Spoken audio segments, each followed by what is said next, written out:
आज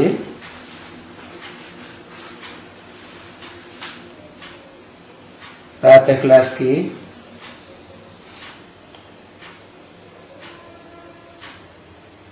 1 अप्रैल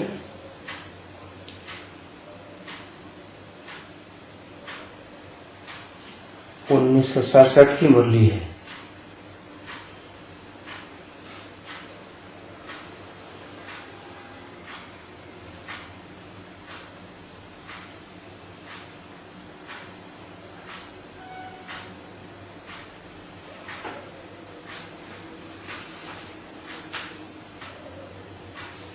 आज तारीख 16 फरवरी 2018।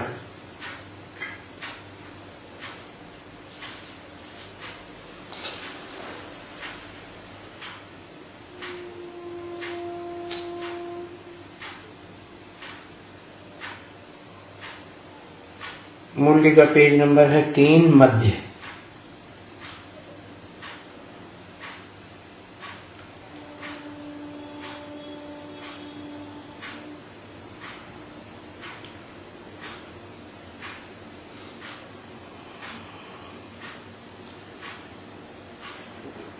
इस मुरली का गीत था,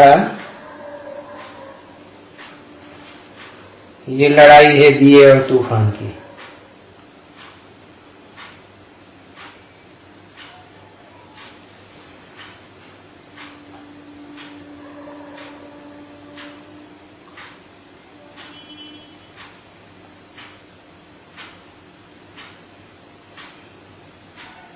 बताया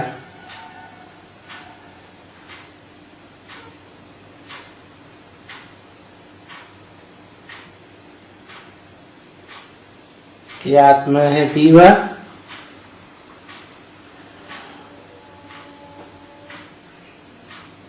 और उस दीवे को या कहें बल्ब को करंट मिलती है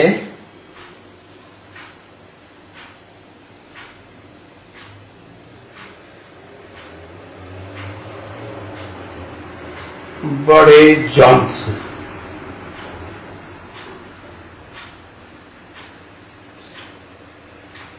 तो बहुत करंट कहाँ होती है तो देख सकते हैं नहीं ना, परंतु अभी जो बच्चों को समझाना चाहिए, बाहर वालों को, दुनिया वालों को, जैसे ये बच्ची बैठी है तो ये समझती है कि हम सबको समझा रहे। अच्छा हाँ, सबको भी समझाना चाहिए। उनको क्या समझाना चाहिए?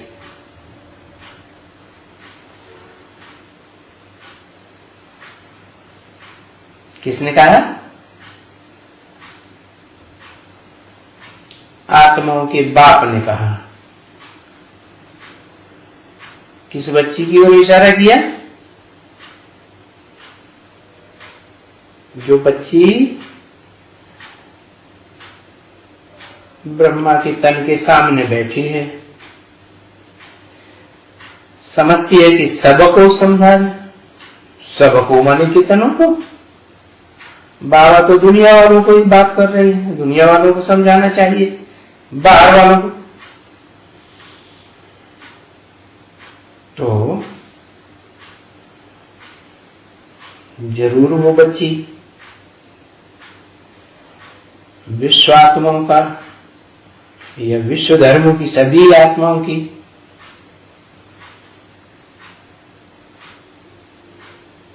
मां होगी।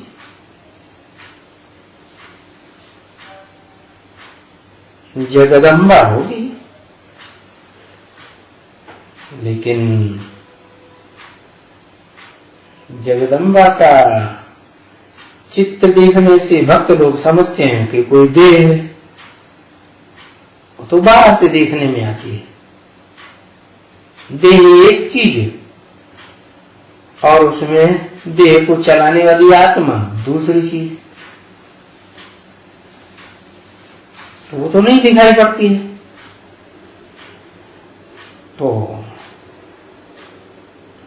जगत की अम्बा है तो सारे जगत को समझाने वाली होगी ना, सभी बच्चों को समझाएगी, लेकिन समझाएगी तो आत्मा ना, जड़ शरीर थोड़ा ही समझाएगा।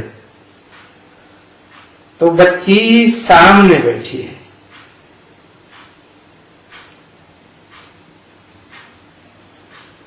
और समझती है कि हम सबको समझा रहे हैं, 500-700 करोड़ को भी समझा रहे हैं। अच्छा हाँ, सबको भी समझाना चाहिए। क्या समझाना चाहिए कि तुम जो आत्माएं हो 500-700 करोड़ 750 करोड़ सोल्स हो, आत्मा को सोल्स भी तो कहते हैं ना बाहर में, दुनिया में।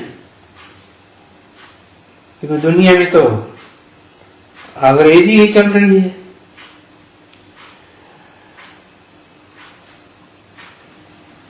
तो वो आते हैं तो जब यहां आकर के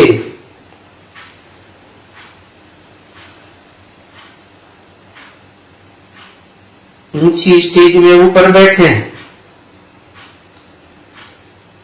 बाकी आदमी तभी तो प्योर हूं, और करंट है तुम्हारे में।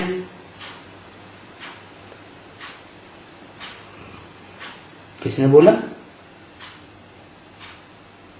शिव बाप जो अखूट ज्ञान का सागर है, उसने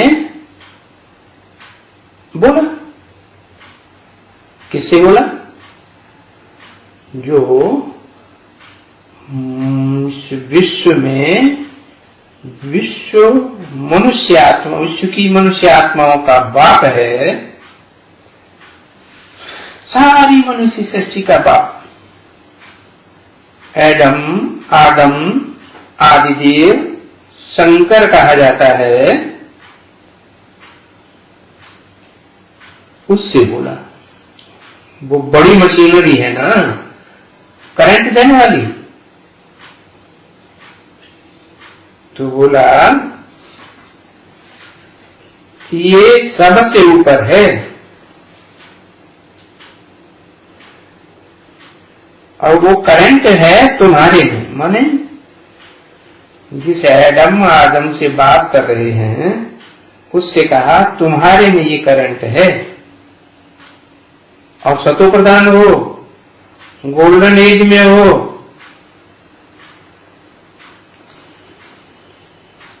और प्योर सोल्स हो।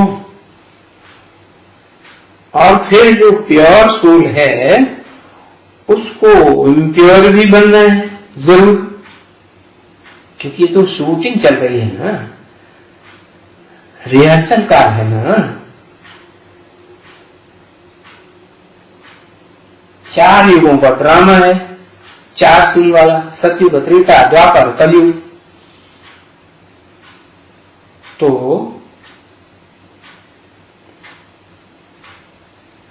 जरूर तमो प्रधान कलयुग के अंत में आएंगे,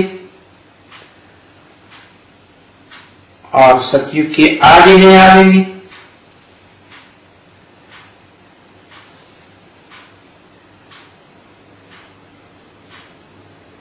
कलयुग के अंत में आएंगे आत्माओं का बाप, और आत्माओं का बाप जिस मुकर्रर रथ में प्रवेश करते हैं, वो संपन्न बन करके आएगा सतयुग आदि में, जिसे कहें संगम की स्वर्ण सतयुग। तो दोनों युगों का मेल हो गया संगम, कलयुग का अंत और सतयुग का आदि। इस संगम में शूटिंग होती है, और डायरेक्टर कौन है? डायरेक्टर है परमपिता शिव, जो सदैव पर्दे के अंदर रहता है, कभी किसी को दिखाई नहीं देता। उसको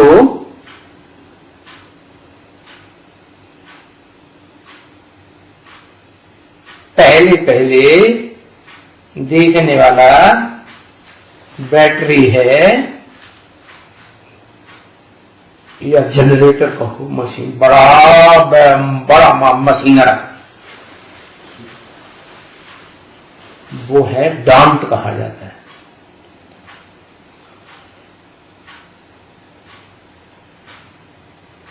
तो वो डांट से करंट लेनी है 500, 700 करोड़, 750 करोड़ मनुष्य आत्माओं को।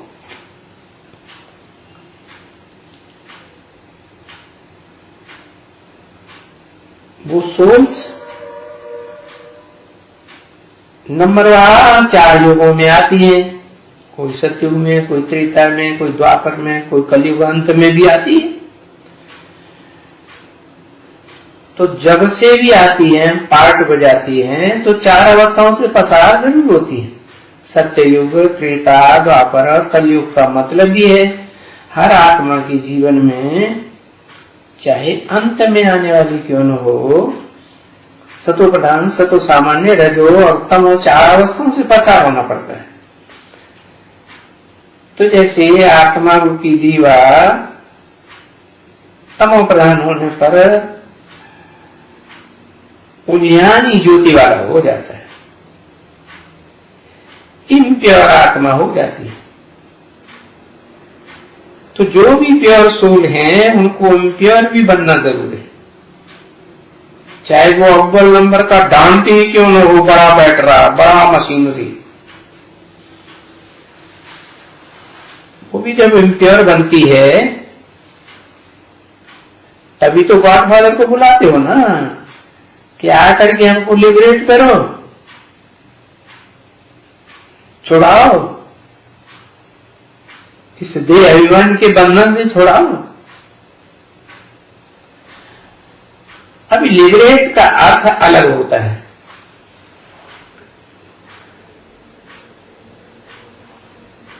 हमको पावन बनाओ,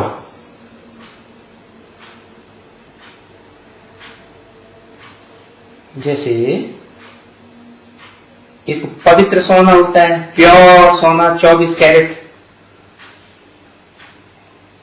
उसमें चांदी की, तांबे की, लोहे की खाद पड़ जाती है, तो इम्प्योर हो गया ना, अपवित्र हो गया ना।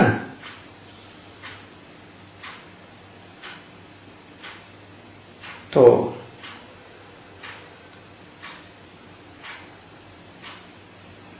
सतयुग से लेकर जो सोने का युग कहा जाता है, त्रेता में आत्माएं जन्म लेते लेते आती हैं, सुख भोगते भोगते इंद्रियों के संग के रंग में आते आते ऊपर से जो आत्माएं आती हैं वो चांदी जैसी आत्माएं आती हैं, उनके संग के रंग में आकर के चांदी जैसी हो जाती है। फिर द्वापर में उतरते हैं, ऊपर से भी उतरते हैं और पीछे वाले भी जन्म लेते रहते हैं, जनसंख्या बढ़ती रहती है, संग के रंग में आते रहते हैं, तो तांबे की खाद पड़ जाती है आत्माओं में।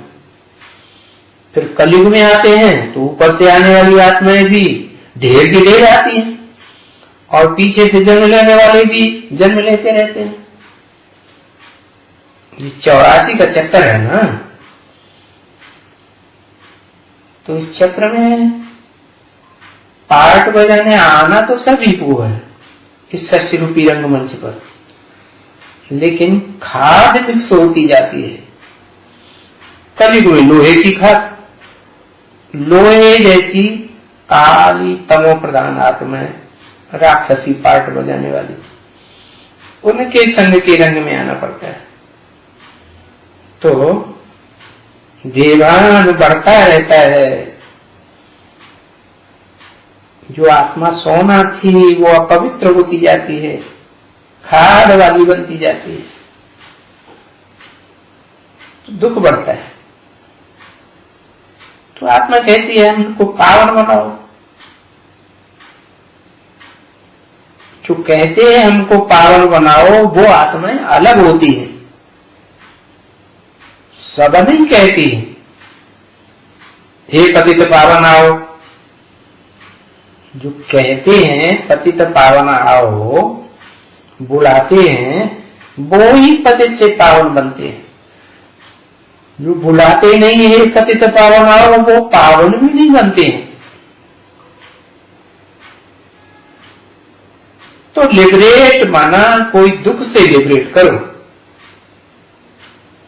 दुख से छुड़ाओ। दुख होता ही है देह अभिमान से,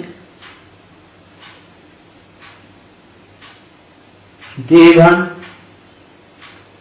आता ही है द्वापर युग से। द्वैतवादी युग है ना दैत्यों का, द्वापर और कलयुग ये दैत्यों का युग है, राक्षसों का, राक्षसी दुनिया है, दुखदाई।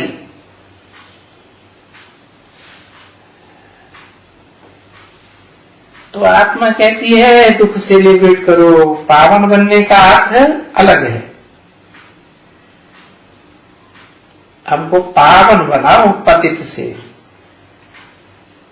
अर्थात आत्मा जो सत्युग में सोने जैसी थी वो लोहे जैसी काली बन गई।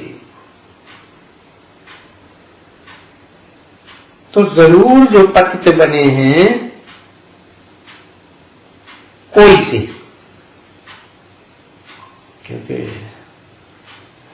सत्युग आदमी तो बहुत थोड़े होते हैं। फिर आत्मलोक से, सुप्रीम एबोर्ड से, मुसलमानों से कहते हैं अर्श, हिंदू लोग कहते हैं ब्रह्मलोक, परमधाम से आत्माएं आती रहती है इस सृष्टि रूपी रंगमंच पर। दुनिया की जनसंख्या बढ़ती रहती है। सत्युग से त्रेता की आबादी ज्यादा, त्रेता से द्वापर की आबादी ज्यादा, द्वापर से कलयुग की आबादी ज्यादा। तो ज्यों ज्यों आबादी बढ़ती जाती है, आत्माओं का जखीरा बढ़ता जाता है,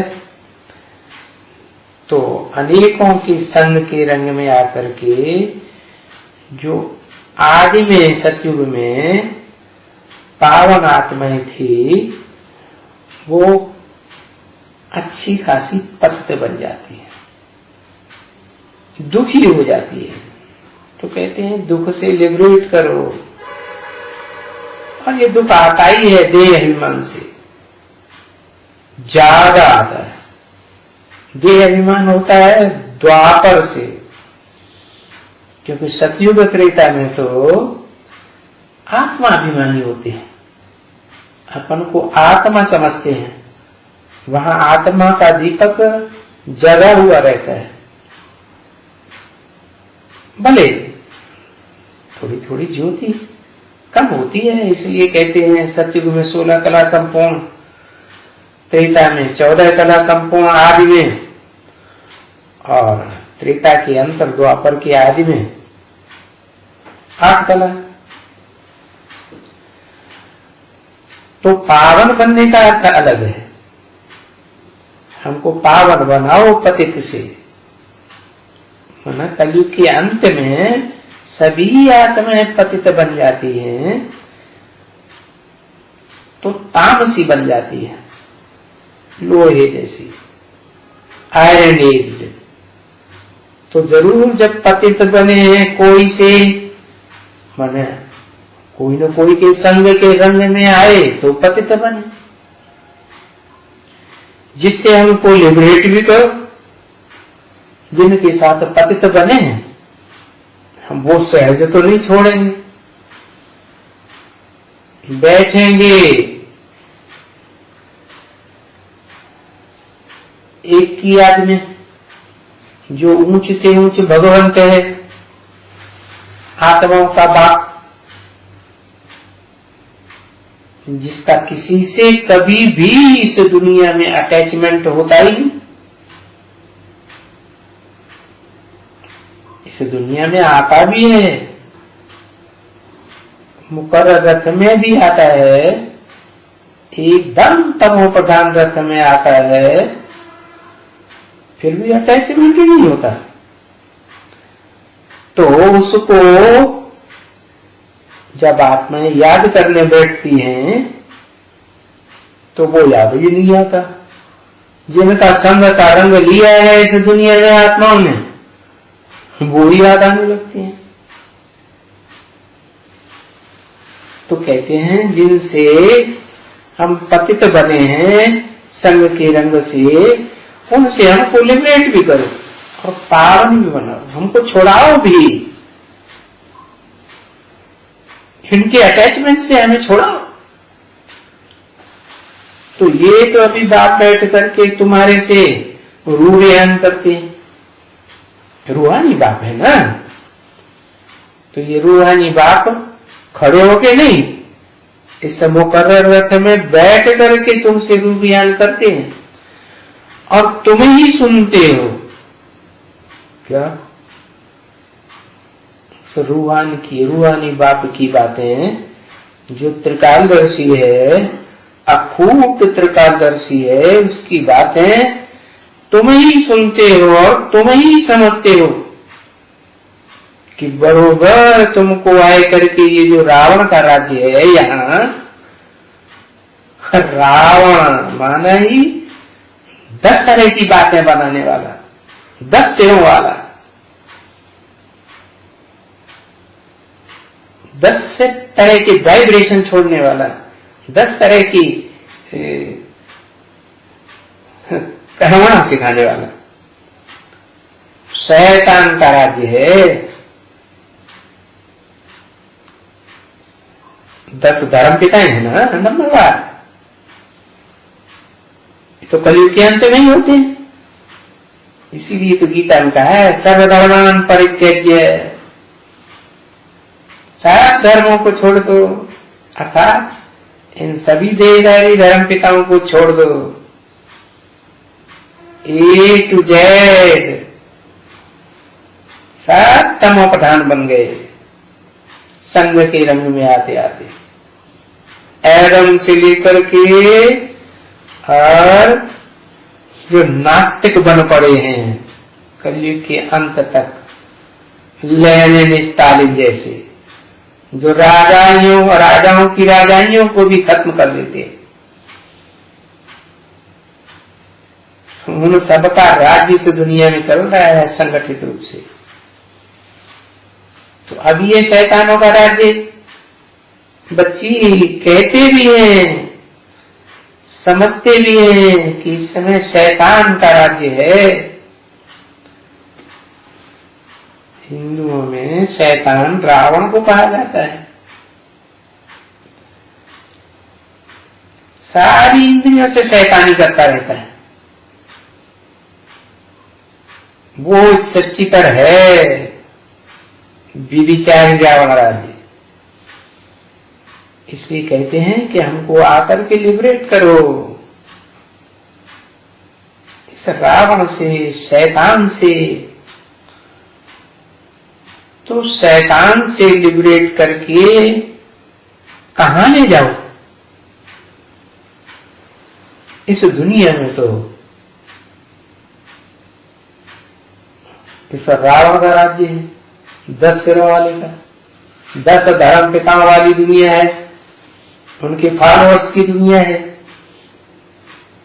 तो उन सब से छुड़ाकर कहां ले जाओ? ये भी विचारों को इतना समझ में नहीं आता है कि कहां ले जाओ। वो बेचारे कौन? जो स्वर्ग में आते ही नहीं है, आते ही है वो धर्म पिता है द्वैतवादी द्वापर युग से, जहां 2-2 धर्म फैलाते हैं, 2-2 राज्य बन जाते हैं, 2-2 मतें, 2 से 4, 4 से 8 भाषाएं भी बढ़ती चली जाती है। तो खूब झगड़ते हैं आपस में, क्योंकि मतभेद बढ़ता जाता है ना। तो उन विचारों को ये पता ही नहीं आता, इतना समझ में नहीं आता है कि ये स्वर्ग क्या है। ये तो जरूर समझते हैं कि यहां से लेकर के हमको घर ले चलो, मना जो सुप्रीम एबोर्ड सोल वर्ल्ड है, जिसे मुसलमान भी कहते हैं, अर्श में खुदा रहता है। तो हे खुदा, जो तुम खुदा आते हो हमको लिबरेट करने के लिए इस दुनिया से, दुख की दुनिया से, हमको उस दुनिया में ले चलो जहां ये शैतानों का राज्य न हो। ये सब आत्मिक स्थिति में स्थित होकर के पाप के घर में रहे। ये आत्मिक स्थिति क्या होती है? आत्मिक स्थिति माने देह से परे, देह की इंद्रियों से परे, देह के पदार्थों, देह के संबंधों से परे, एकदम ज्योति बिंदु, निसंकल्प, कोई भी संकल्प नहीं, सिर्फ बिंदु। जैसा बाप वैसे बच्चे बिंदु, बिंदु बिंदु आत्माओं का बाप, 500, 700, 750 करोड़ बिंदु बिंदु मनुष्य आत्माओं का बाप ज्योति बिंदु शिव, सुप्रीम गॉड फादर, जिसे मुसलमान कहते हैं खुदा। वो खुद ही आता है, जैसे मुसलमान बुलाते हैं अल्लाह अकबर, 5-5 बार दिन में बुलाते हैं, जोर से चिल्लाते हैं, बेचारे जानते ही नहीं। तुम्हारे बुलाने से नहीं आएगा, वो तो खुद ही आता है, इसलिए उसका नाम है खुदा।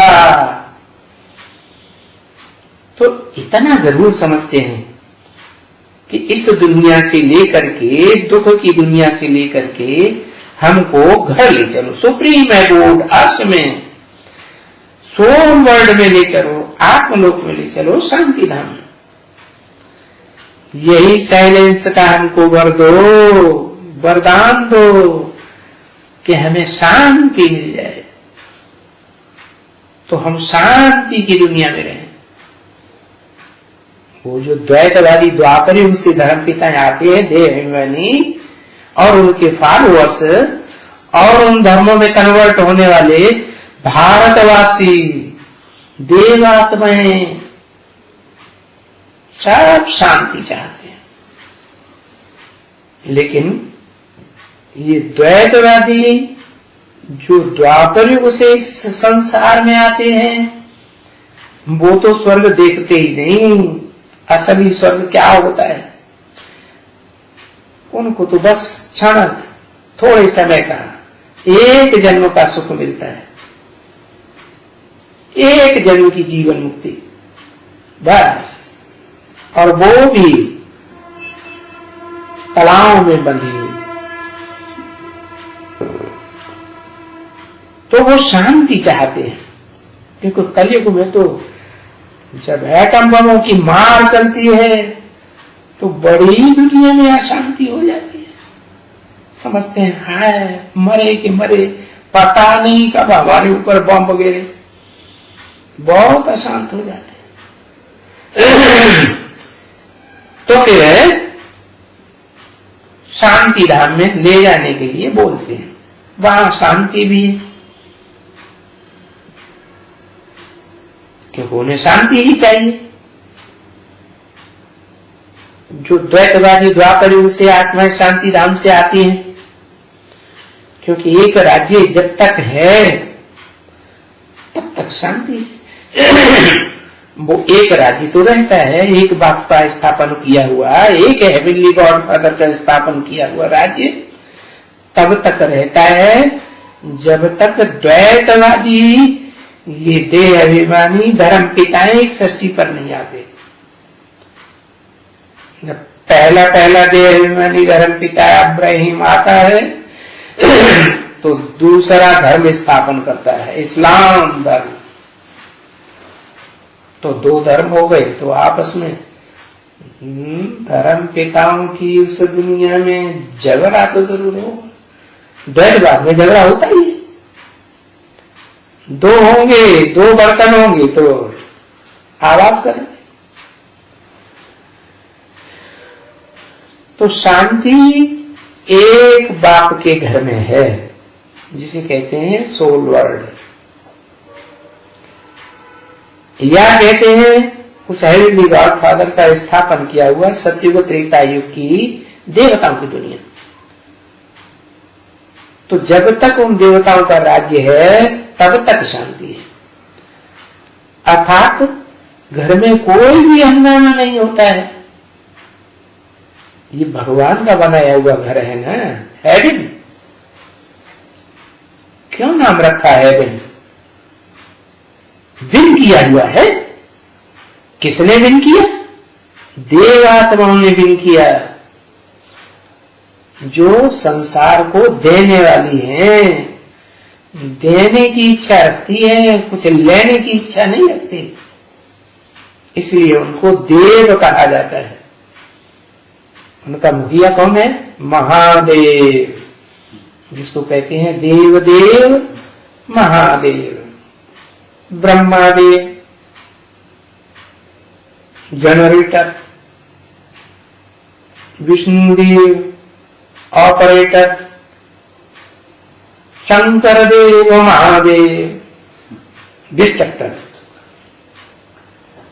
तो GOD कहा जाता है, गॉड। तो उस गॉड के घर में हंगामे की कोई बात ही नहीं। एक बाप है ना, एक बाप का राज्य है, एक बाप के सब बच्चे देवता हैं, बच्चे वगैरह हैं, सब शांत और सुखी रहते हैं, अशांत नहीं करते हैं, न तन शांत करते हैं न अशांत होते हैं, आत्मिक स्थिति में रहते हैं। अपन को देह नहीं समझते ना, मैं ज्योति बिंदु आत्मा, बस। ये मनुष्य जो यहाँ तंग होते हैं, ये अशांति से होते हैं, देवान से अशांति आती है कि हम देह हैं। देह 5 तत्वों से बनती है ना, पंचभूत कहा जाता है।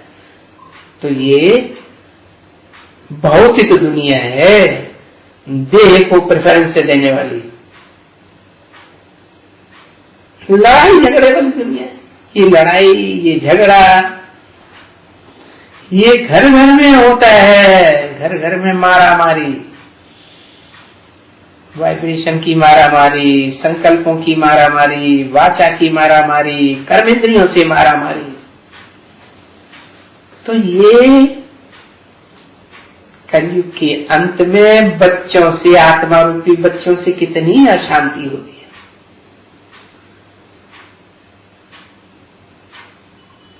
तुम तो जानते हो ना,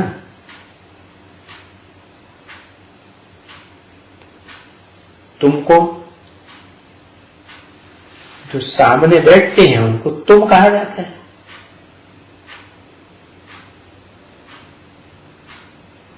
कोई बिल्कुल सामने बैठते हैं, कोई आगे बाजू बैठते हैं, कोई पीछे बैठते हैं। तो बिल्कुल जो सामने है उसको इमर्ज करके ब्रह्मा के तन में आया हुआ शिव बोलता है कि तुम तो जानते हो ना, क्योंकि सबसे जास्ती ज्ञान तुम्हारे में आता है, मैं तुम्हारे में मुकर्रर रूप से प्रवेश करता हूं, तो तुमको तो खास जानकारी देता हूं। तुम बेहद की जनता पार्टी के मुखिया जयप्रकाश नारायण हो गए ना, तो देखो यहां बहुत आते हैं बाप के पास, जिनका झगड़ा घर में बहुत होता है और बहुत अशांत रहते हैं।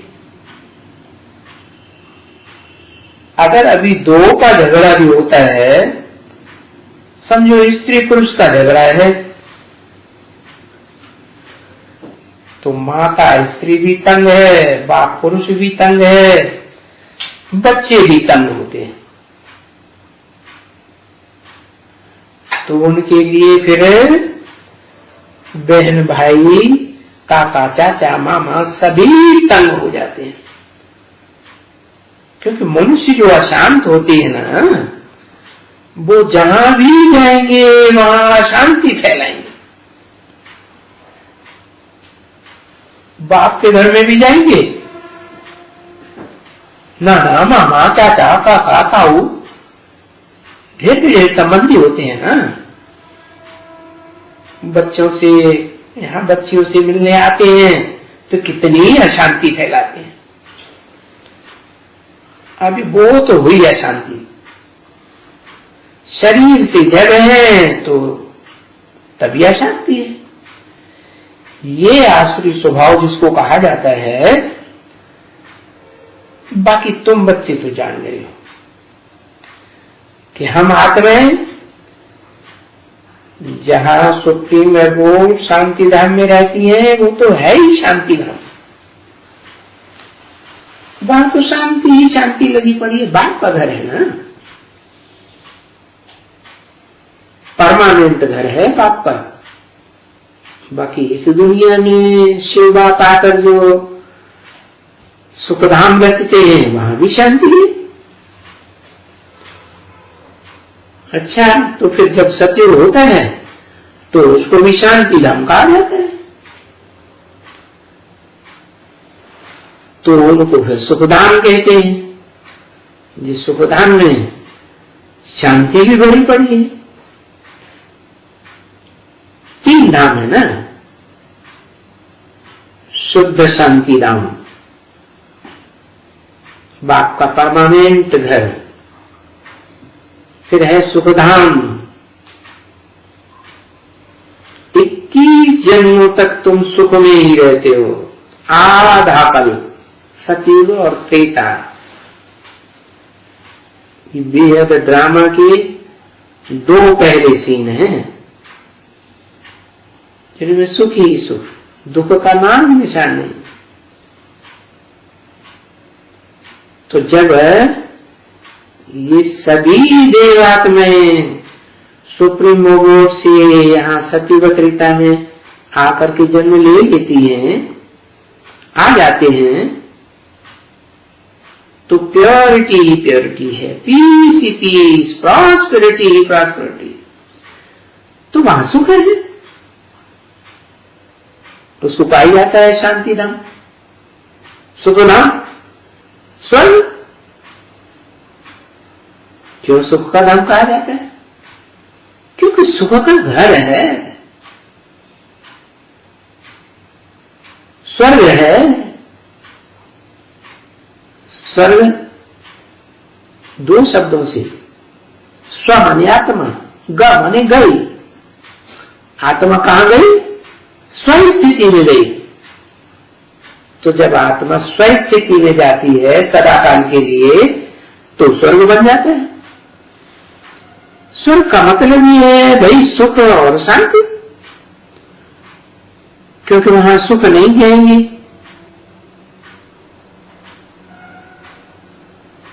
शांति धाम में, सोल वर्ल्ड में, सुप्रीम बाप के घर में शांति धाम है, परमानेंट शांति, वो है शांति धाम, स्वीट होम। उसको कहा ही जाता है स्वीट शांति धाम, स्वीट सुप्रीम एबोर्ड, जिसका दूसरा अक्षर में मुक्ति कहा जाता है। इस संसार से मुक्ति,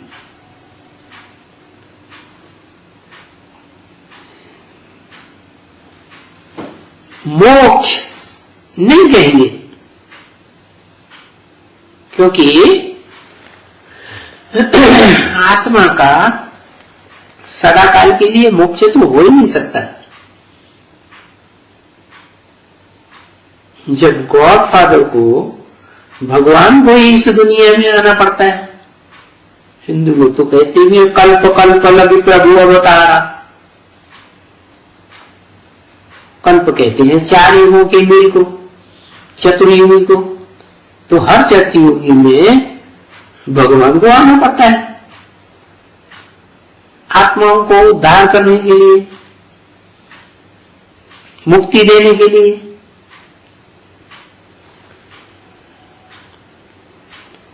तो मुक्ति कहा जाता है छुटकारे को। उसको मोक्ष नहीं कहेंगे कि आत्मा सदैव के लिए मोक्ष हो जाए। मोक्ष की हो गए तो फिर उनका कोई वर्णन ही नहीं हो सकता। दूसरी बात, आत्मा मोक्ष को प्राप्त कर ले तो फिर तो विनाशी हो गई। आत्मा तो अविनाशी है। विनाशी और अविनाशी की बात इस संसार के लिए है। इस संसार में जो आता है, आत्माएं आत्मिक रूप में आती हैं तो बंधन में आ जाती है। सुख के बंधन में आती है पहले, फिर धीरे धीरे दुख के बंधन में आती है। संग के रंग में आते आते तो बंधन हो जाता है। उसको मोक्ष नहीं हो सकता क्योंकि आत्मा तो अविनाशी है। जो मोक्ष हो गया उनका इनके वर्णन होते हैं ना कि सुख में आया हुआ है, फिर दुख में आ गया है, फिर दुख में जाते हैं, फिर सुख में आते हैं। कि बाहर वाले कोई भी वो है जो इस धर्म के नहीं है,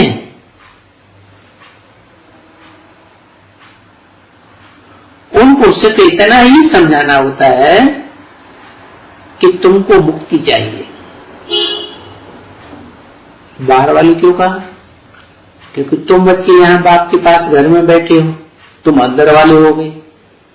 बाकी जो सुनते ही नहीं है, आते भी हैं तो एक बार आए फिर मारे दे घन के वापस चले गए, कभी आए ही नहीं लौट के। तो उनको सिर्फ, वो बाहर वाले हैं ना, उनको सिर्फ इतना समझाना होता है कि तुमको मुक्ति चाहिए ना, इस अशांति से मुक्ति चाहिए, वापस जाना है, इस देहभान से छूटना चाहते हो, क्योंकि मुक्त हो जाओगे तो पीछे बाद में जीवन मुक्ति तुम्हें जरूर मिलेगी। ऐसे नहीं कि सदा काल के लिए तुम्हारी मोक्ष हो जाए, मुक्ति हो जाए। नहीं, तुम तो अविनाशी आत्मा हो, तो मुक्ति चाहिए, वापस जाना है। क्योंकि मुक्ति के पीछे जरूर फिर जीवन मुक्ति में वापस जाना पड़े। परंतु वो जब फिर यहां आवे तब फिर उसको जीवन मुक्ति कहें। इस संसार में आवेंगे ही नहीं तो जीवन कैसे धारण करेंगे, जीव आत्मा कैसे बनेंगे? शरीर आत्मा धारण करे तभी तो जीव आत्मा कही गए। क्योंकि पहले पहले जो आएंगे तो जीवन मुक्त तो जरूर होंगे, क्योंकि बाप के घर से आए। पहले पहले जो आएंगे वो जीवन मुक्त में, और पीछे आते हैं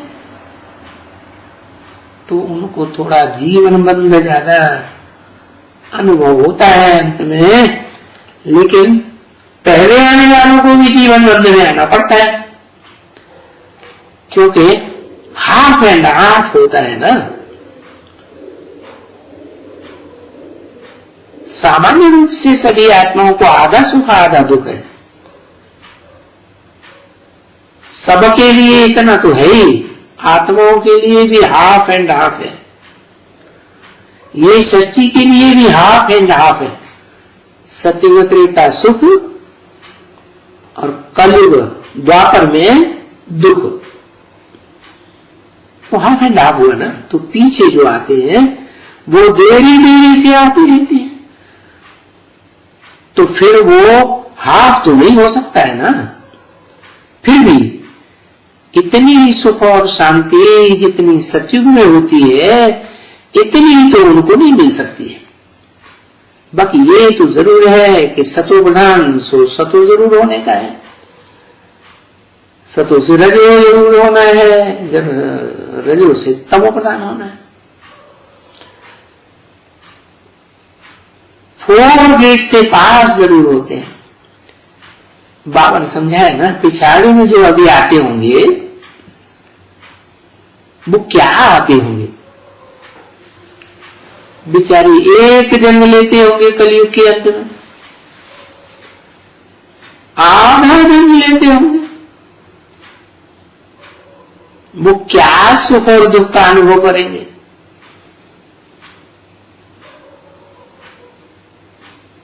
जैसे दीपावली में पतंगे रात को जन्म लेते हैं, सवेरे को खलास। अब ये तो सारा ड्रामा है बेहद का। सुख और दुख का अनुभव सिर्फ तुम ब्राह्मण करते हो, जो इस सृष्टि रूपी रंगमंच पर पहले आते हो। जानते हो कि हम इतने इतने जन्म लेते हैं सुख में, इतना जन्म फिर दुख में लेते हैं। ज्यादा से ज्यादा 21 जन्म सुख में लेते हैं, 63 जन्म दुख में लेते हैं द्वापर कलयुग में। और तुमको अभी नॉलेज भी मिली है, सबके सुख और दुख की नॉलेज मिली है। सब धर्म वाले और सब उनके फॉलोअर्स कौन कितना सुख लेते हैं, कौन कितना दुख लेते हैं। हर एक नेशन के, हर एक धर्मखंड के कितना सुख लेते हैं, कितना दुख लेते हैं, ये सारी नॉलेज तुम बच्चों को बाप ने दी है। क्योंकि जानते हो कि ये फलाना धर्म फलाने समय में स्थापन होता है।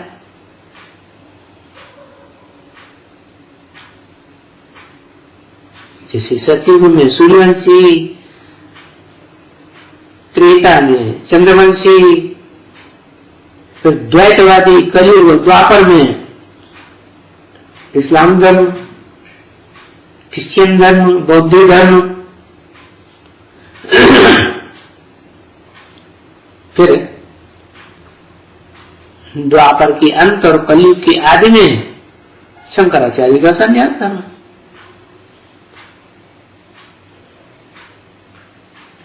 मोहम्मद आए,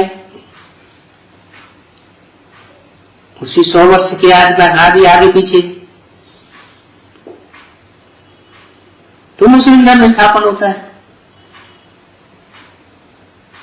फिर आज से 400-500 वर्ष पहले गुरु नानक आए, सिख धर्म स्थापन हुआ। ये 9 धर्म तो ऐसे हैं जो नंबरवार कुछ न कुछ हेवनली गॉड फादर को मानते हैं। बाकी इनके बाद आने वाले मठपंथ हैं, धर्म भी नहीं कहेंगे। जैसे आर्य समाज है,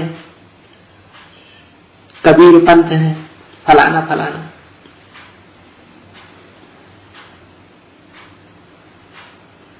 अंत में आते हैं नास्तिक, जो आर्य समाजियों से निकलते हैं। क्योंकि हर धर्म में 2 फाड़े तो हो ही जाते हैं, आर्य समाजियों में भी 2 फाड़े हो जाते हैं। उन्हें कहते हैं कम्युनिस्ट, भारतीय कम्युनिस्ट, फिर मार्क्सवादी कम्युनिस्ट। तो तुम जानते हो कि फलाने फलाने धर्म में, फलाने फलाने धर्मखंड में कितना कितना सुख और कितना कितना दुख होता है, और किस समय ये स्थापन होते हैं। तो नई दुनिया में तो नहीं होगी ना ये सब धर्म। भले उनका नया खंड होता है धर्मखंड, तो उनके लिए जैसे वो नई दुनिया हो गई। क्योंकि ये भी समझते हैं ना, अभी बौद्ध खंड, चीन, जापान, तिब्बत वगैरह ये नया खंड हो। क्रिश्चियन खंड, भाई ये नया खंड, यूरोप खंड, फिर बाद में अमेरिका खंड, तो नया हुआ ना।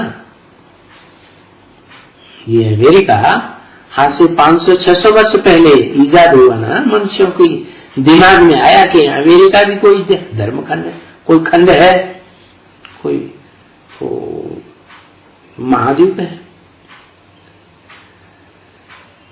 तो जो नए के नया धर्मखंड है भारत वो सतो प्रधान पहले होता है, तो वो भारत सतो बनता है, रजो बनता है, तमो, उनको भी पास करना है। हर धर्म 4 अवस्थाओं से जरूर पास होता है। जैसे झाड़ में होता है ना, दुनिया भी झाड़ होते हैं, 4 अवस्थाओं से पसार होते हैं। ये भी षष्ठ रूपी वृक्ष है। तो देखो, पहले वाले झाड़ के जो पत्ते होते हैं वो नीचे गिरते जाते हैं, उनके ऊपर में दूसरा होता जाता है, फिर दूसरा होता जाता है। नीचे वाला तो नीचे में ही रहेगा ना, तो जो ऊपर में चले जाते हैं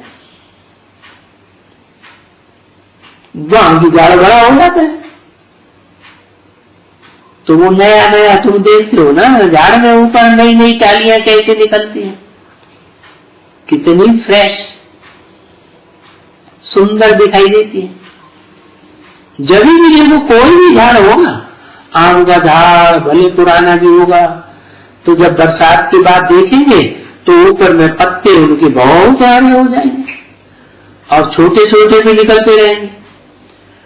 पीछे पीछे उनमें बूर निकलती है। अब इसमें बूर तो यही, वो फल ही यही निकलते हैं। बूर तो कोई काम का नहीं होता है, फल निकलते हैं वो काम के होते हैं। तो अभी ऐसे ही है, ये झाड़ बहुत छोटा है, अभी नया झाड़ है। तुम देखा ना, आम का झाड़ लगाया यहां तो कितना सड़ गया, बाकी जाकर के 4 झाड़ बचे, शायद 5 होंगे, बाकी शायद सड़ गए।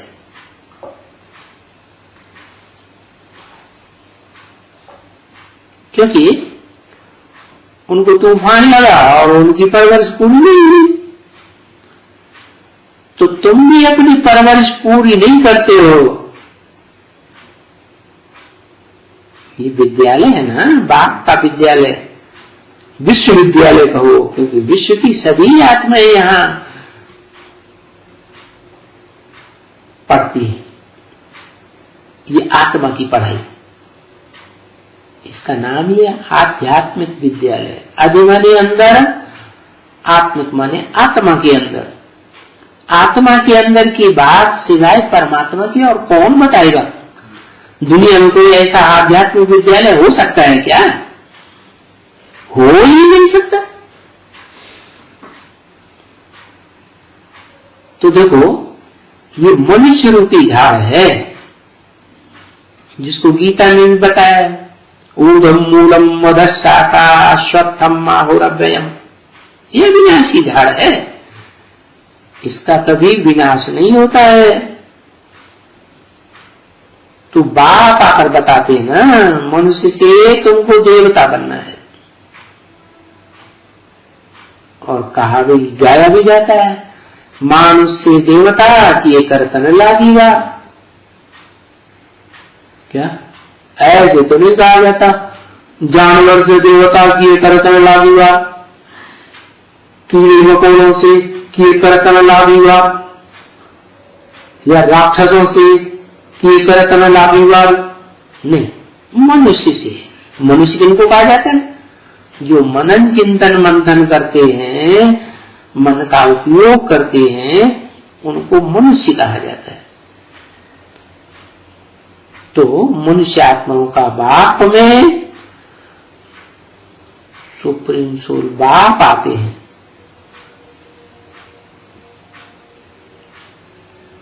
वो भी आत्मा है ना, जैसे सभी मनुष्य, सभी प्राणी मात्र आत्मा है, ज्योति बिंदु है। बिंदु बिंदु आत्माओं का सबका बाप ज्योति बिंदु शिव, सुप्रीम सोल, उसका कोई बाप नहीं,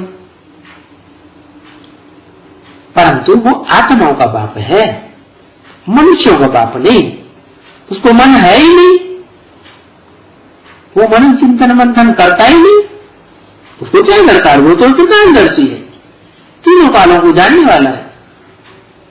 तो उसमें प्रवेश करता है जो इस दुनिया में सबसे जास्ती मनन चिंतन मंथन करने में परफेक्ट होता है। शास्त्रों ने उसका नाम लिखा है मनु, नंबरवार मनु हुए। तो बाप आकर बताते हैं ना, मनुष्य ते देवता किए करत न लागी बार, मनुष्यों को देवता बनाता हूं।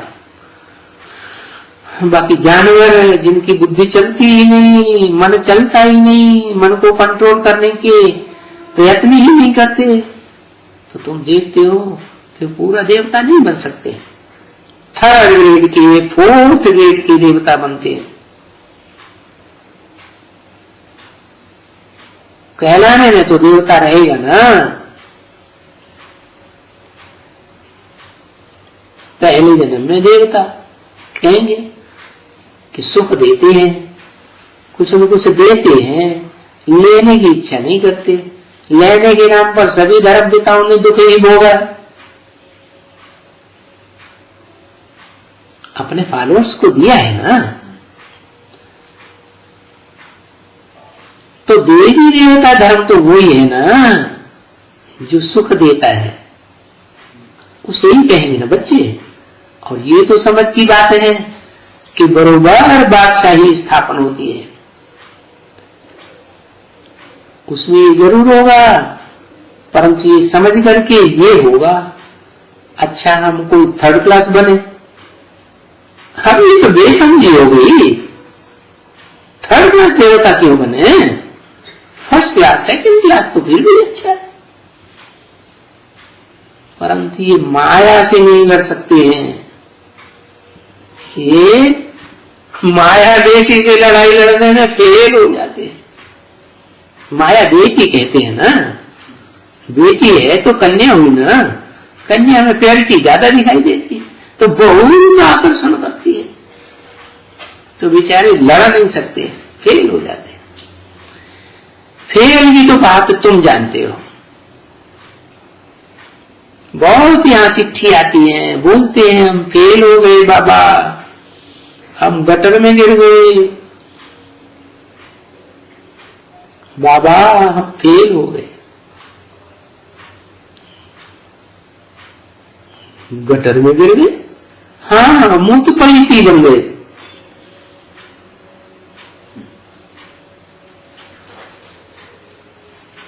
तो फेल हो गए।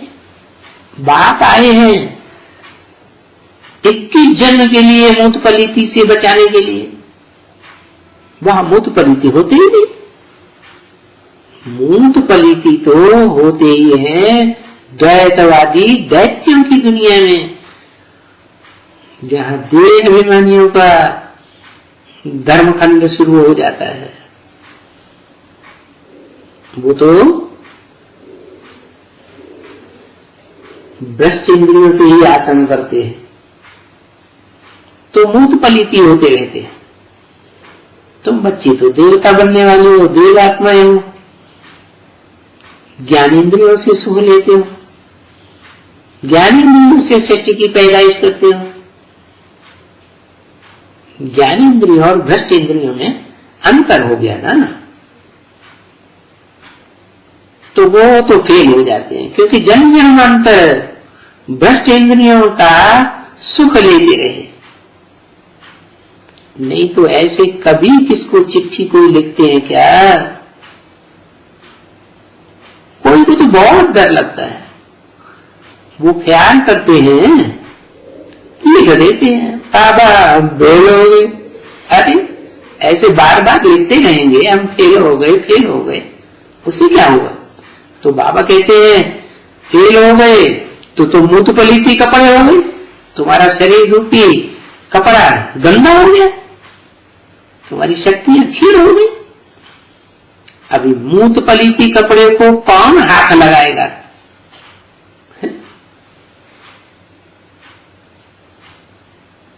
बंदियों का काम क्या होता है? मूत पलीती को साफ करना। नहीं, वो तो ठीक नहीं है मूत पलीती को हाथ लगाना, क्योंकि अभी तुम जानते हो कि मूत पलीती कपड़ा वो बाप को गोद में ले रहे। अरे ये तो सुप्रीम बाप है ना, उनको गोद में कैसे लेंगे? ये तो आत्माओं का बाप है ना, ये तो इबार प्योर सदैव रहने वाला है इस दुनिया में, चाहे सत्युग चले, त्रेता चले, द्वापर, कोई भी सीन हो, कलयुग हो, वो तो सदा परम धाम वासी है, पवित्र धाम वासी है। वो कैसी मूत पलीती को हाथ लगाएगा?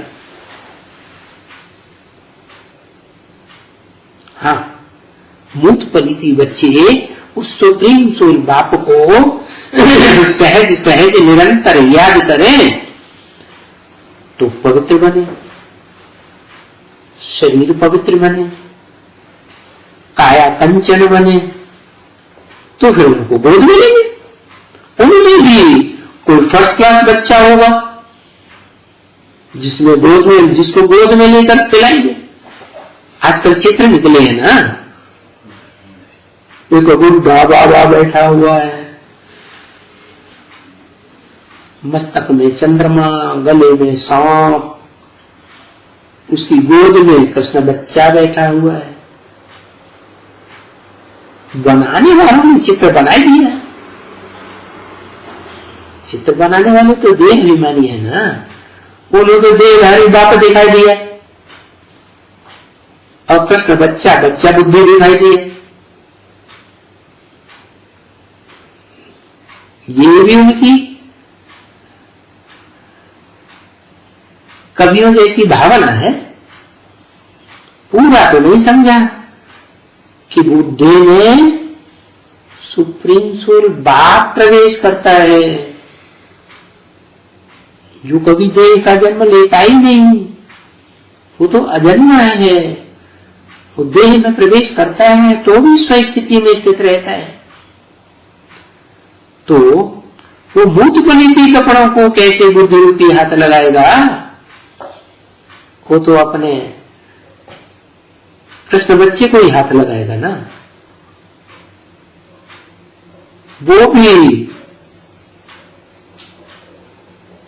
कृष्ण बच्चा सतयुग का नहीं, सतयुग है पहला सीन, उससे भी पहले रिहर्सल का टाइम है।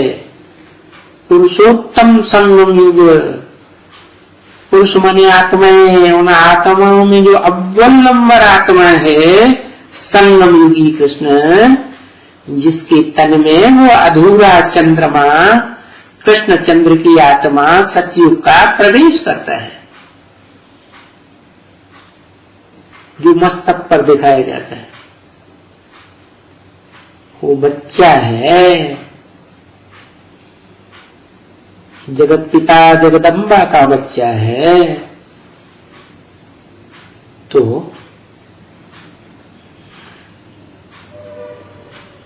वो बच्चा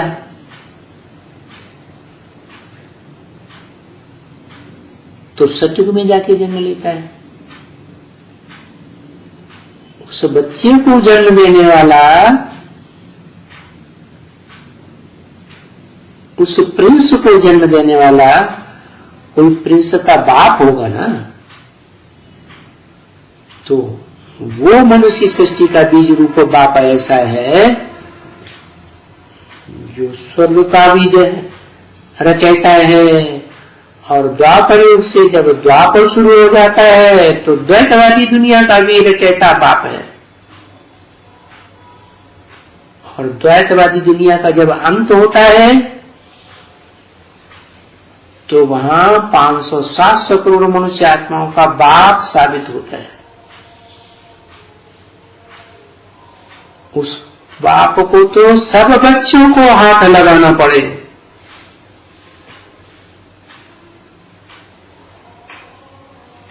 तो बताया कि सुप्रीम सोल बाप मूत पलीती बच्चों को कैसे धो हाथ लगाएगा? नहीं, वो तो ठीक ही नहीं है, वो तो एवर प्योर है, सदा काल एवर प्योर। इस दुनिया में जो भूत भविष्य वर्तमान होता है अर्थात चारों युगों में वो तो परम धाम में रहकर ही पवित्र है। इस सृष्टि पर जब कलयुग के अंत में आता है तो भी अपवित्र में प्रवेश करके पवित्र ही रहता है। वो कैसे बुद्धि रूपी हाथ लगाएगा? क्योंकि अभी तुम जानते हो कि मूत पलीती कपड़ वो बाप उनको गोद में कैसे लेंगे? तो जिस तन में प्रवेश करते हैं वो भी तो मूत पलीती बच्चों का बाप है। तो उसमें प्रवेश करके तब तक उसमें प्रत्यक्ष नहीं हो सकते प्रैक्टिकली जब तक वो सुप्रीम सोल बाप की याद में रह करके कंप्लीट निर्विकारी न बने, पवित्र न बने।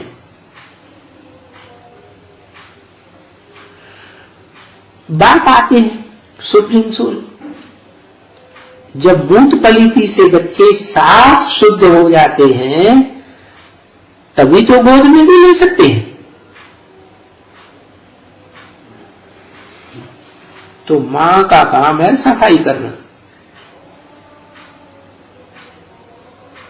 बड़े के बड़ी माता है जगदम्बा, सारे जगत की अम्बा। उसके भी दो रूप हैं, एक आत्मिक रूप जिसे लक्ष्मी कहा जाता है, महागौरी, और एक है द एक रूप जो मूत पलीती भी बनती है, महाकाली। तो ऐसे मूत पलीती कर्म करने पड़ते हैं ना। तो बाप मूत पलीती बच्चे जब साफ शुद्ध हो जाते हैं तभी वो गोद में ले सकते हैं। इसलिए चित्र दिखाते हैं कि बुद्धे की गोद में बच्चा कृष्ण बैठा हुआ है। ये चित्र पहले नहीं दिखाते थे,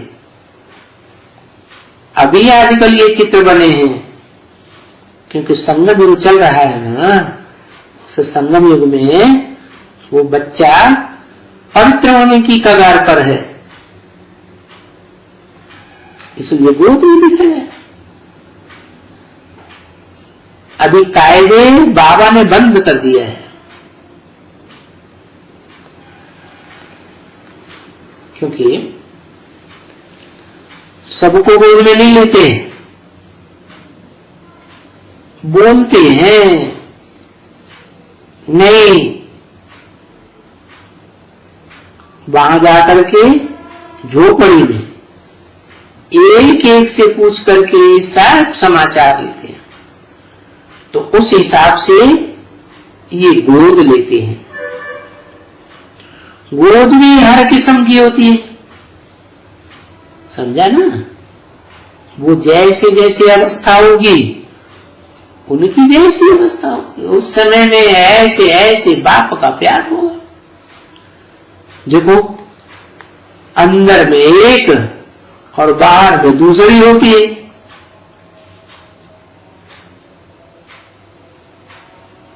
अंदर में माया बेटी बैठी हुई है और बाहर में दिखाती है मैं बच्ची बन के बाप की गोद में आई हूं, लड्डू। तो दिखाने के लिए प्यार भी करेंगे और अंदर में बोलेंगे ये तो ऐसी है। बाकी अच्छा बच्चा होगा तो कहेंगे ये तो बहुत अच्छा है, मीठा बच्चा है, सबसे बोले। ये तो इसमें तो कोई खामी नहीं है, कोई तो कहेंगे इसमें तो दम ही नहीं है, एकदम ये तो बुद्धू है, कोई भी संस्कार करना नहीं जानते हैं। ये अच्छे बच्चे हैं, ये करते हैं, ये नहीं करते, तो ख्याल तो रहता है ना सभी। तो जैसा बच्चा वैसी गोद। ये तो कोई को भी, अज्ञानी को भी बाप होगा तो कोई अच्छा बच्चा होगा, बिल्कुल वो कमाने वाला होगा, विलायत से बहुत पैसा लेकर के आया हुआ है, तो बड़े प्रेम से मिलेंगे। और कोई बच्चा होगा यहां गजब सर बिकते होंगे यहां वहां, तो उनको इतनी खुशी नहीं होगी, उनको इतनी खुशी से लेंगे ही। बच्चे तो बच्चे ही है ना, तो उनको इतनी खुशी से नहीं लेंगे। बोलेंगे ये गाजरी बाजुरी है।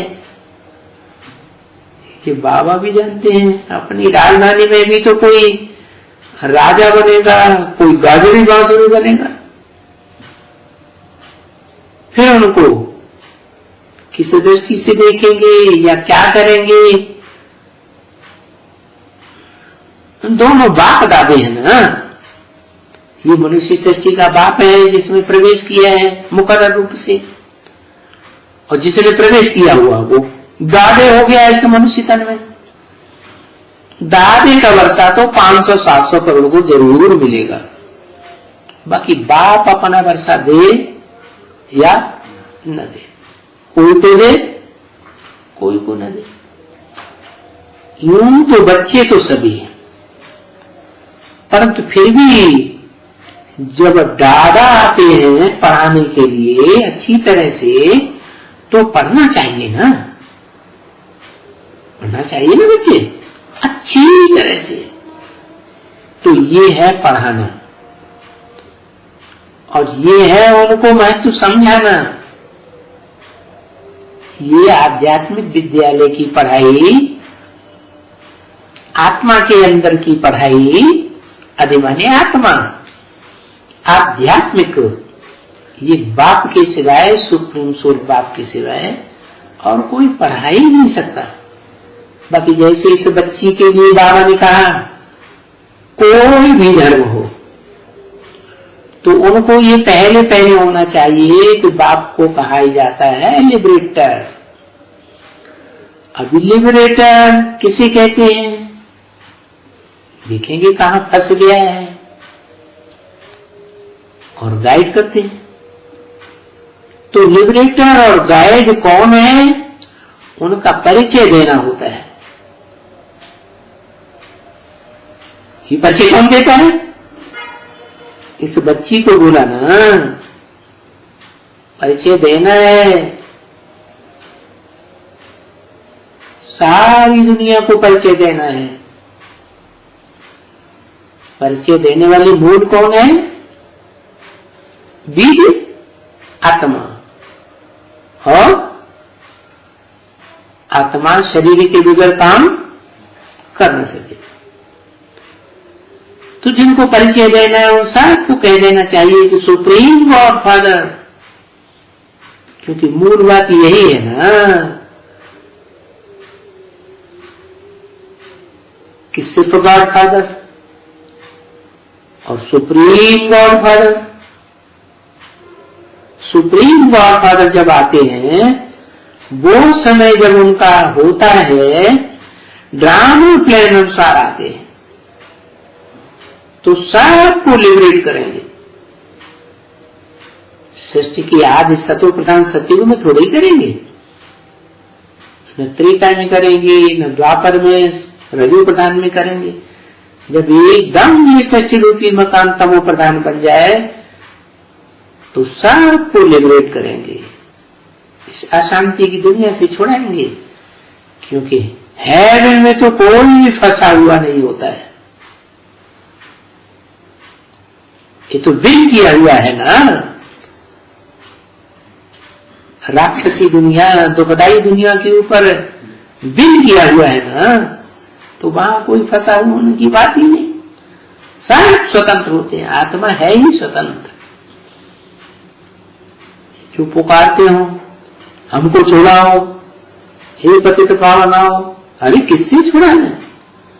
हेवन में तो जो वो शैतान है वो तो होता ही नहीं है। शैतान कौन? वही 10 सिरों वाला रावण, तमो प्रधान बने हुए सिर, शैतान होते हैं हेल में। जहां हेल माने बाढ़, जहां काम अग्नि जलती है, तो जरूर वो पुकारते हैं हमको शैतान से छुड़ा करके घर में ले चलो, शांति धाम में ले चलो। हे शांति दाता, शांति देवा, हमको अपने घर में ले चलो।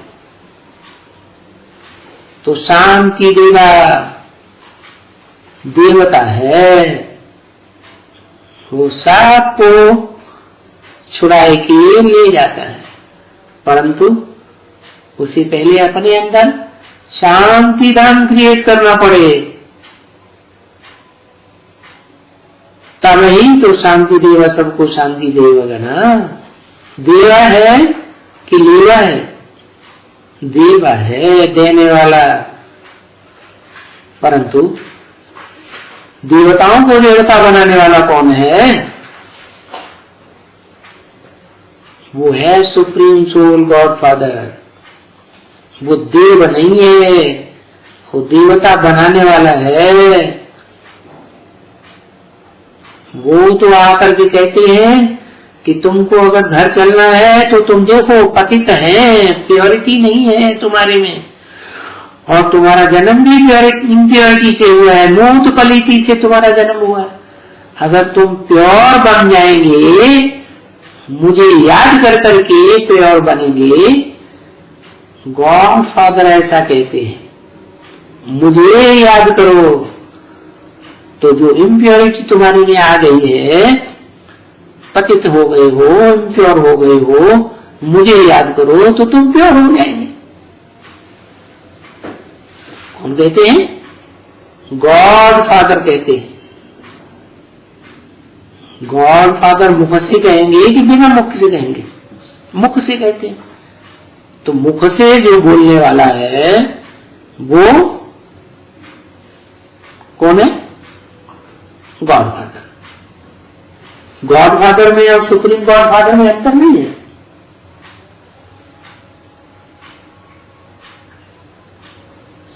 है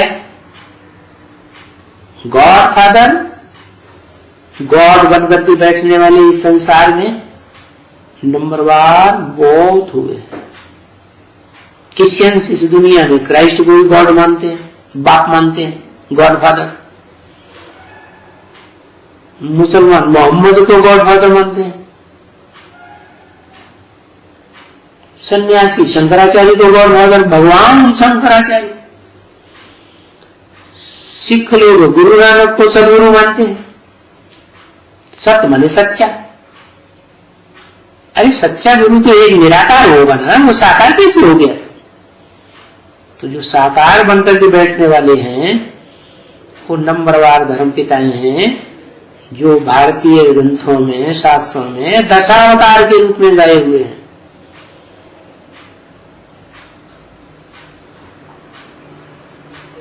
ये है 10 गॉड फादर्स, अपनी अपनी फॉलोअर्स प्रजा के। परंतु सुप्रीम गॉड फादर एक है, उसको अपना शरीर नहीं है, वो सदैव निराकार है। इस सृष्टि में साकार मुकर्रर रथ में आता भी है तो भी निराकारी स्टेज में रहता है। तो वो कहते हैं तुम प्योर भी रहो और मेरे को याद करो। किस तन में याद करूं? जिस तन में मैं मुकर्रर रूप से आया हुआ हूं, उस तन को पहचानो और याद करो। उस तन के द्वारा, साकार के द्वारा निराकार को याद करेंगे, साकार में निराकार को याद करेंगे तो याद सहज हो जाएगी। सिर्फ निराकार को याद करना सबके बस की बात नहीं है, वो सिर्फ गॉड फादर्स की बात है।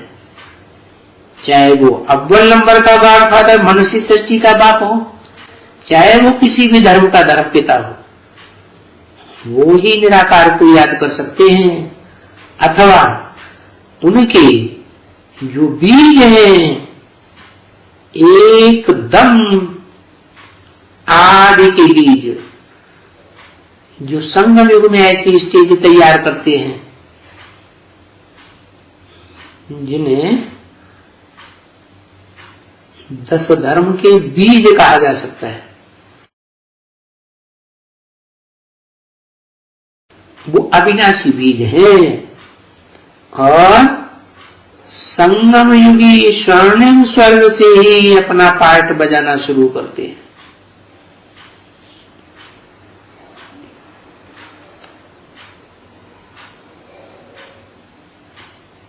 तो उन सब का बाप सुप्रीम सोल, वो कहते हैं प्योर भी रहो और मेरे को याद करो। अभी हर एक को ये कह सकती है, ये कौन? ये बच्ची। कौन बच्ची कह सकती है? ये बच्ची कह सकती है जो सारे जगत की मां बाप कही जाती है। सारा जगत में देवताएं भी आ गए, दैत्य भी आ गए, राक्षस भी आ गए, वो सब याद करें उस गॉड फादर को जिसका परिचय वो मां देती है। ये मां में भी 2 रूप हैं, एक दैहिक रूप जगदम्बा जिसे लोग जानते हैं, साकार रूप में, और उसमें एक है आत्मिक स्वरूप जो मूल है, मुख्य है, जिसे कहा जाता है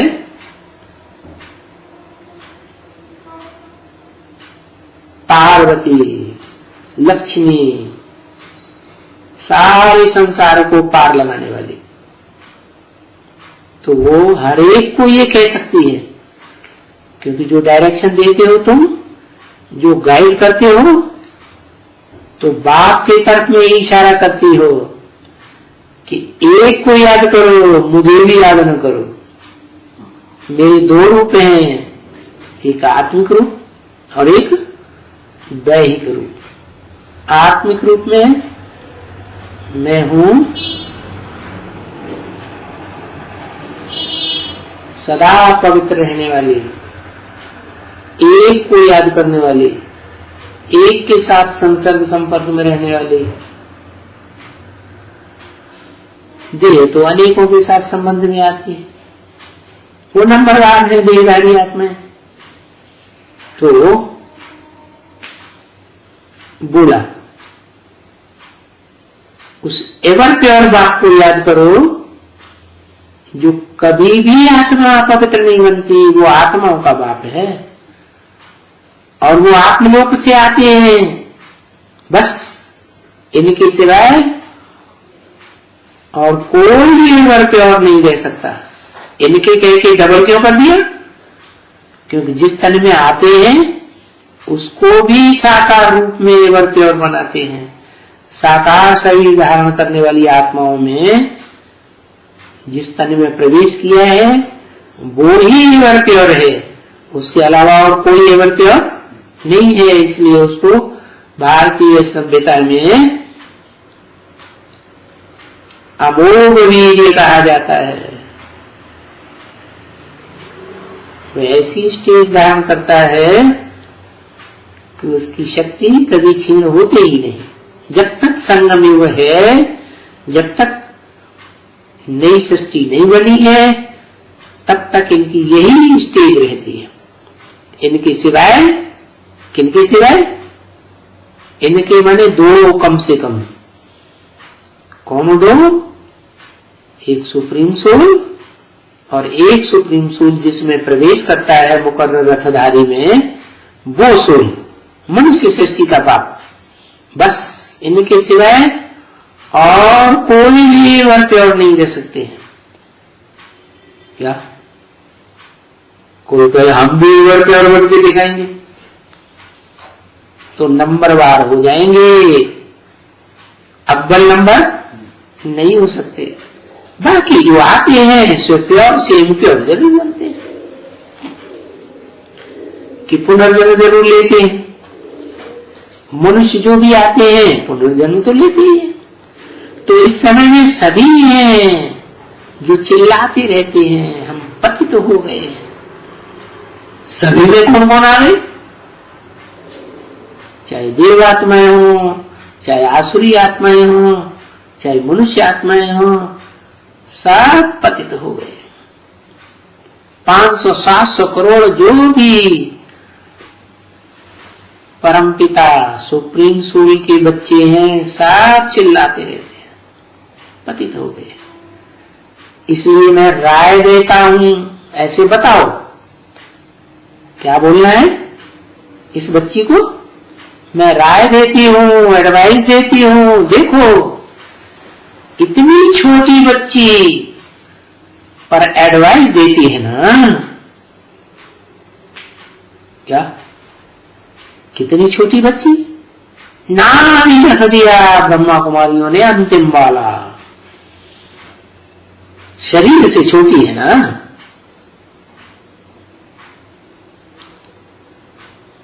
पर है तो बड़ी।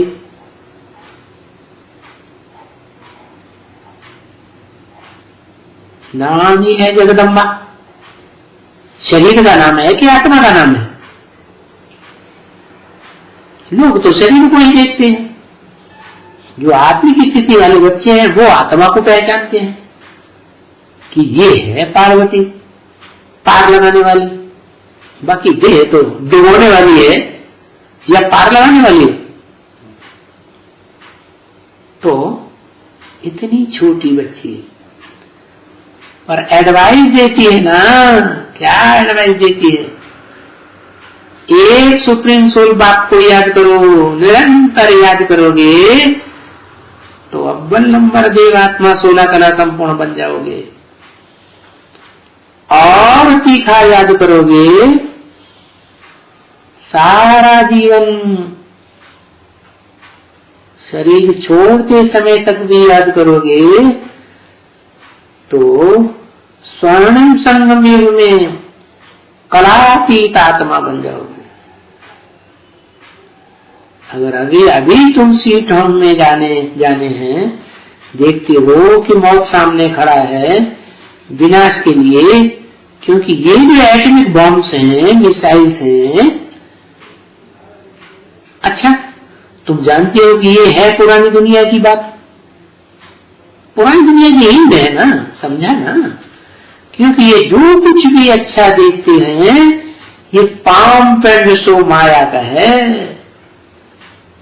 माया, ये पाम पेंड सो का अर्थ ही है मां मने संस्कृत में नहीं, आया मने आया। ये पाम पेंड सो ना आया होता तो अच्छा था।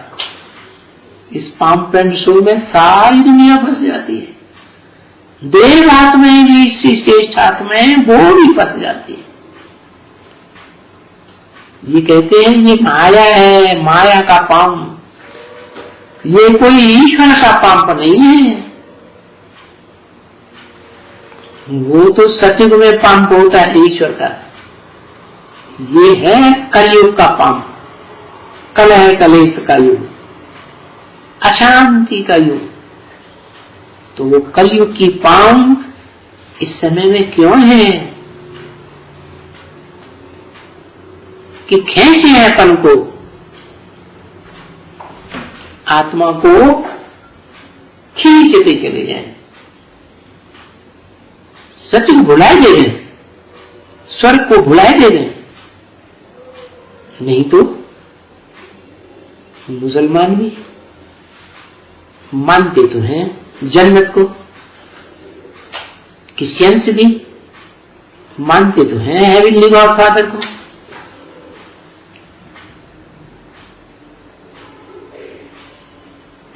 कहते हैं कि लॉर्ड कृष्ण का राज्य था,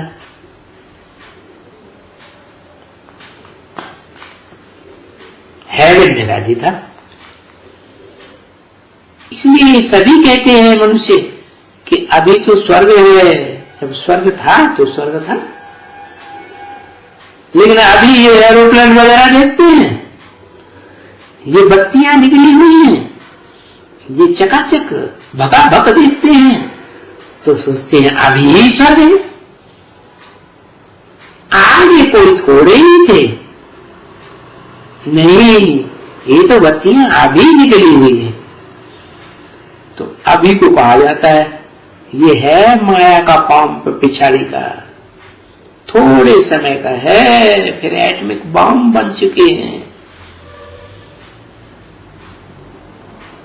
माया सबको भरमाती है। तो इसका ही नाटक बना हुआ है, फॉल ऑफ पंपिया, पंपिया। ओम शांति।